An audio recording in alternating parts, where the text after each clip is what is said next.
The accidental discovery captain Maria Rodriguez rubbed her temples as she stared at the diagnostic readout on her command console. The mining vessel Terra's Hope had been 3 weeks into what should have been a routine asteroid survey when everything started going sideways. The ship's navigation computer was showing error codes she had never seen before, and their quantum drive was making sounds that definitely weren't in the manual. "Tom, please tell me you have good news," Maria called to her chief engineer, who was currently buried shoulder-deep in an access panel near the main reactor dot. Tom Walsh emerged from the mechanical innards of their ship, his weathered face streaked with grease and wearing the expression of a man who had seen too many impossible problems in his 30 years of keeping spacecraft running. "Well, Captain, I've got news. Whether it's good depends on your definition of good. Just give it to me straight, Tom. The quantum navigation matrix is completely fried. Whatever hit us out there scrambled our positioning system so badly that I can't even tell you where we are, let alone how to get home." Tom wiped his hands on a grimy towel. "The good news is I can probably jury-rig a temporary fix using parts from the mining equipment. The bad news is it's going to take about 6 hours, and when I fire it up, we might end up anywhere within 1,000 light-years of here." Dr. Elena Vasquez looked up from her science station where she had been analyzing the strange energy readings they had encountered. "Actually, I might have some better news. These readings suggest we're near a highly developed stellar region, multiple artificial gravity sources, organized energy signatures. We might have stumbled into inhabited space." Maria felt a mix of relief and concern. Meeting other intelligent species was the kind of discovery that would make careers and change history. It was also the kind of thing that could go very, very wrong if they weren't careful. "How developed are we talking about?" she asked. "Based on these energy signatures, I'd say significantly more advanced than us. We're detecting what appears to be a massive space-based infrastructure. This isn't just a single-planet civilization, Maria. This looks like a multi-system empire." Before Maria could respond, their communications array suddenly came to life with an incoming transmission. The voice that filled the bridge spoke in a language none of them had ever heard, but their universal translator kicked in after a few moments of analysis. "Unknown vessel, you have violated the sacred boundaries of the Krillian Empire. Identify yourself immediately, or face immediate destruction." Tom looked up from his repairs. "Well, that's not ominous at all." Maria activated their transmitter. "This is Captain Maria Rodriguez of the human vessel Terra's Hope. We're explorers from Earth, and we appear to have suffered a navigation malfunction. We didn't mean to trespass in your space. We're just trying to get home." There was a long pause before the voice returned, now sounding somewhat puzzled. "You claim to be from an unknown species called humans. This is impossible. All intelligent species in this galaxy are cataloged and under Imperial authority. You will remain in position while a fleet is dispatched to investigate this impossibility." Elena raised an eyebrow. "They sound pretty confident about having everything figured out." "Yeah, well, they obviously haven't met us yet," Tom muttered, returning to his repairs. Within an hour, the space around Terra's Hope was filled with ships. Not just a few ships, but dozens of massive vessels that dwarfed their modest mining craft. Each ship was a work of art, covered in flowing lines and gleaming surfaces that suggested technology far beyond human capabilities. The largest ship opened a communication channel, and the screen filled with the image of what could only be described as a being of living metal and crystal. The creature's form was vaguely humanoid, but composed of what appeared to be polished platinum and faceted gems that caught and reflected light in impossible ways. "I am Ambassador Thylex of the Krillian Empire," the being announced with obvious pride. "You will explain how your primitive vessel penetrated our advanced defensive networks." Maria looked around at her small crew and shrugged. "Honestly, we have no idea. Our navigation system malfunctioned during a routine mining survey. One minute we were mapping asteroids near Proxima Centauri. The next minute we were here. We're just as surprised as you are." Thylex stared at her for a long moment. "You are remarkably calm for a primitive species facing the might of the Empire." "Should we be panicking?" Maria asked. "You seem reasonable enough. Plus, your ships are beautiful." I've never seen such elegant engineering. The way you've integrated crystalline matrices with metallic superstructures is really impressive." This was clearly not the response Thylex had expected. Behind him, other Krillian officers were making musical chiming sounds that their translator rendered as expressions of confusion and concern. Tom, quote, S voice echoed from somewhere inside the ship's machinery. "Captain, I'm getting some interesting readings from their ships. Their power systems are incredibly sophisticated, but they're running pretty inefficiently. They must be burning through tremendous amounts of energy just to maintain those formations." "Is that a problem?" Maria called back. "Not a problem, just interesting. It's like they prioritized looking impressive over practical operation. Our little mining ship is actually more energy efficient per ton than those massive battleships." Elena had been quietly scanning the alien vessels with their scientific instruments. "Maria, their technology is definitely more advanced than ours in many ways, but there are some surprising gaps. Their computational systems appear to be centuries behind ours, and their communication technology is incredibly inefficient compared to our quantum entanglement networks." Thylex had been listening to this conversation with growing alarm. "Your vessel is scanning our fleet?" "Oh, sorry," Maria said. "Is that considered rude? We're scientists and engineers. When we see something new and interesting, we naturally want to understand how it works. Your crystal-based computing systems are fascinating, by the way. Very different approach from our quantum processors, but elegant in its own way." "You possess quantum processing technology?" Thylex asked sharply. "Sure, for about 40 years now. Pretty standard stuff. How else would you handle the computational requirements for faster-than-light navigation?" Elena replied casually. "Though I have to say, your crystalline approach is much more aesthetically pleasing.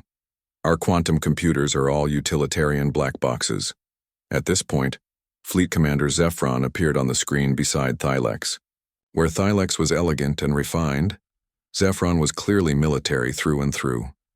His metallic form was covered in what appeared to be decorative armor, and his crystalline features were set in a permanent scowl. "Enough of this chatter," Zephron declared. "These primitives will be taken into custody for interrogation. Their vessel will be impounded as evidence of illegal border penetration." Maria tilted her head thoughtfully. "Commander, I appreciate that we've caused you some inconvenience, but we're not actually primitive. We're just from a different technological tradition. And technically, if your defensive networks let us through by accident, doesn't that suggest the problem might be on your end?" The bridge fell silent. In the background, more musical chiming sounds suggested that the Krillian crew was having heated discussions in their native language. Tom, quote, S voice came over the intercom again.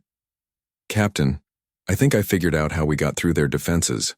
Their detection grid is calibrated to look for ships using crystalline-based technology like theirs. Our quantum fusion hybrid drive probably looked like background radiation to their sensors. Is that why you think their system missed us?" Maria asked. "Yep. It's like having a security system that only recognizes one type of key. Works great until someone shows up with a completely different kind of lock-picking tool." Zephron's crystalline features were now glowing with what appeared to be anger or frustration. "Your vessel will be escorted to the nearest Imperial facility for proper processing." "Commander," Elena interjected politely, "before you do that, would you mind if we tried to help with a technical problem?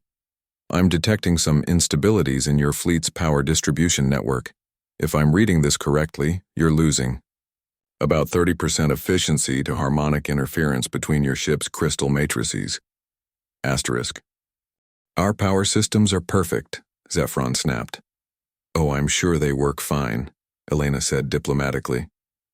"It's just that we've solved similar harmonic interference problems in our own crystal-based mining equipment.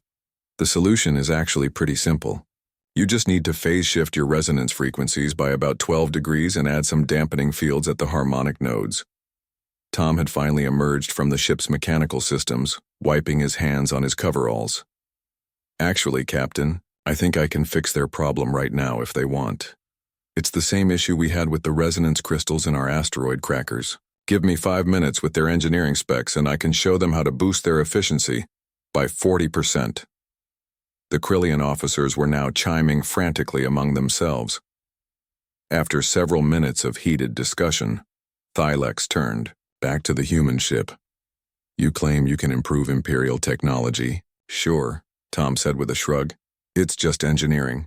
Different approaches to the same problems. You folks went for elegance and power. We went for efficiency and reliability. Both approaches have their advantages. Demonstrate, Zephron commanded. Tom transmitted a simple technical diagram to the Krillian fleet.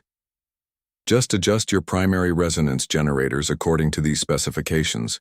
You should see immediate improvement in power efficiency. After a few minutes, musical chimes of amazement filled the communication channel. The readings from the Krillian ships showed dramatic improvements in their power systems. How is this possible? Thylex asked, his voice filled with wonder. Different perspectives, Maria said simply. We've been engineering our technology for survival in hostile environments with limited resources. Makes you creative. You've been building for conquest and expansion with abundant resources. Makes you powerful. Put them together, you get the best of both worlds. Elena was studying her sensor readings with growing excitement. Maria, I'm detecting dozens of other species represented in their fleet crews. This isn't just a two-species meeting. This is a genuine galactic community. A community under Imperial rule, Zephron corrected firmly. Right, Maria nodded. How's that working out for everyone? The question hung in the air like an uncomfortable silence. Finally, Thylex spoke carefully. The Empire provides order and stability to the galaxy. That's one approach, Maria agreed. We humans tend to prefer cooperation and mutual benefit, but different cultures have different solutions. The important thing is that it works for everyone involved. Tom had been studying the technical data streaming from the Krillian ships. Captain, I'm seeing some interesting patterns here. Their technology is incredibly advanced, but it's also incredibly rigid. Everything is designed to work in one specific way, with no room for adaptation or improvisation. Is that a problem? Elena asked. Well, it explains how we got through their defenses. Their systems are perfect for detecting and stopping known threats, but they can't adapt to something genuinely new and different. Zephron's armor-plated features shifted into what might have been concern. You suggest our defenses are flawed? Not flawed, Tom said diplomatically. Just specialized, like having the best hammer in the galaxy, but only being prepared for problems that look like nails. Maria could see that their conversation was having a significant impact on the Krillian officers. These beings had clearly spent millennia believing in their own technological superiority, and meeting humans who could casually improve their systems was challenging some fundamental assumptions. Ambassador Thylex, Maria said carefully, we really do need to repair our ship and get home. But if you're interested, we'd be happy to share some of our technical knowledge in exchange for navigational assistance. Cooperation benefits everyone. Thylex and Zephron exchanged what appeared to be significant looks. Finally, Thylex spoke. Captain Rodriguez, your presence here has created certain complications. The Empire has protocols for dealing with primitive species. However, you have demonstrated capabilities that do not fit those protocols. So what happens now? Maria asked. Now, Zephron said grimly, you will accompany us to the Imperial capital. The High Council must decide what to do with humans. Asterisk, the Empire's dilemma. The journey to the Imperial capital took 3 days, during which the Terra's Hope was escorted by no fewer than 20 Krillian warships. Maria had tried to point out that such a massive escort seemed unnecessary for one small, mining vessel, but Zephron had insisted it was standard protocol for anomalous contacts. During the trip, Elena had been busy establishing communication protocols with the various species represented in the escort fleet. What she discovered was both fascinating and troubling. Maria, she said during their second day of travel, I've been talking with representatives from 12 different species in this fleet. They're all technically part of the Empire, but it's not exactly a voluntary arrangement. What do you mean? Maria asked, though she suspected she already knew. The Empire's expansion model is pretty straightforward. They find a species, demonstrate overwhelming military superiority, demand submission, and then integrate that species into their hierarchy. Everyone has a place, everyone has a role, and the Krillians are always on top. Tom looked up from the engine modifications he had been making with reluctant permission from their escorts. Sounds like a great system if you happen to be a Krillian. That's just it, Elena continued. I've been analyzing their social structure and it's starting to show serious stress fractures. They've got over 100 species in their empire, but they're all essentially client states. No real representation in government, limited technological development allowed, heavily restricted trade and communication between species. Classic imperial overstretch, Maria observed. Works great when you're expanding, but becomes harder to manage as you get bigger. Their conversation was interrupted by an incoming transmission from Ambassador Thylax. Captain Rodriguez, we are approaching the imperial capital. You will be brought before the High Council for evaluation. Evaluation for what? Maria asked. To determine whether humanity represents a threat to imperial stability and what measures should be taken. Tom snorted. Threat to stability? We're 3 humans in a mining ship. How much of a threat could we possibly be? Elena shot him a warning look. Tom, I don't think they're worried about military threats. She was right. As the Terra's Hope approached the imperial capital, it became clear that news of the humans had spread far beyond the escort fleet. They were receiving communication, requests from dozens of species, all asking about human technology, human social systems, and human attitudes toward interspecies cooperation. Captain, Elena said quietly, I think we accidentally started something. The imperial capital was a marvel of engineering, a massive space station that could have housed Earth's entire population several times over. The structure was beautiful, flowing, and clearly designed to impress anyone who approached it. It was also, Maria noticed, heavily fortified and surrounded by more warships than she had ever imagined could exist in one place. They were escorted to a docking bay that could have held 50 ships their size, and then ushered through corridors, lined with representatives from dozens of species.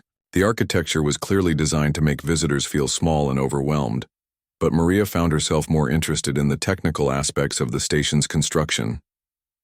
The engineering here is incredible, she murmured to Tom as they walked. The structural integrity alone must require some revolutionary techniques. Yeah, Tom agreed. But did you notice they're using about 10 times more energy than they need to? This whole station could run on half the power if they optimize their distribution networks. Their escort, a tall Krillian official named Coordinator Vex, overheard the conversation. You critique imperial engineering? Not critique, Maria said diplomatically. Appreciate and analyze. Different approaches to similar challenges. They were brought to a vast chamber where the High Council of the Empire held court. The room was designed to intimidate, with soaring ceilings, dramatic lighting, and a raised platform where 5 ancient Krillians sat in judgment.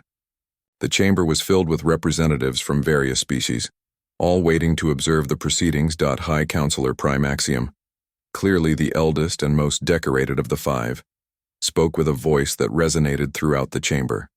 Humans, of the species designation Earth origin, you stand before the Imperial High Council to account for your presence in our domain. Maria stepped forward. Your Honor, we're explorers who suffered a navigation accident. We never intended to trespass, and we certainly never intended to cause any problems.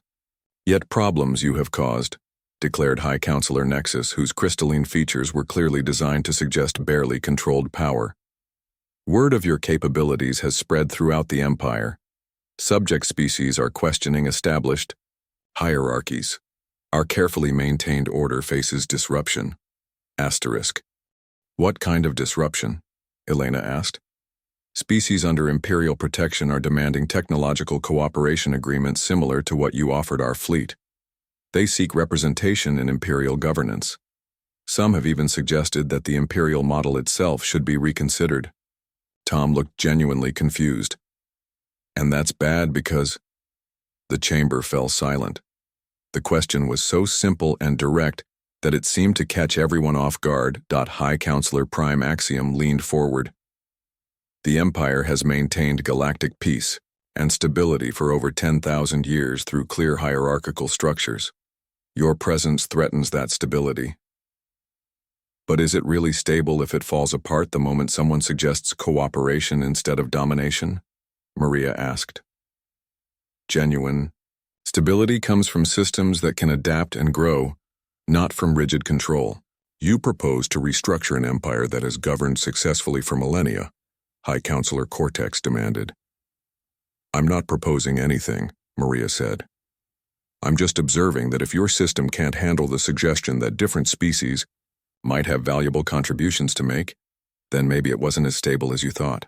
Elena had been quietly observing the representatives from various species in the chamber. Your Honors, may I ask a question? How many of the species in your empire joined voluntarily? Voluntary submission is irrelevant, High Counselor Nexus stated firmly. Imperial integration provides benefits regardless of initial consent. But what about ongoing consent, Elena pressed? What about representation in decision-making? What about the right to develop and contribute according to each species' capabilities? Such concepts would lead to chaos, High Counselor Prime Axiom declared. Would they? Tom asked. Because from where I'm sitting, it looks like the chaos is already starting.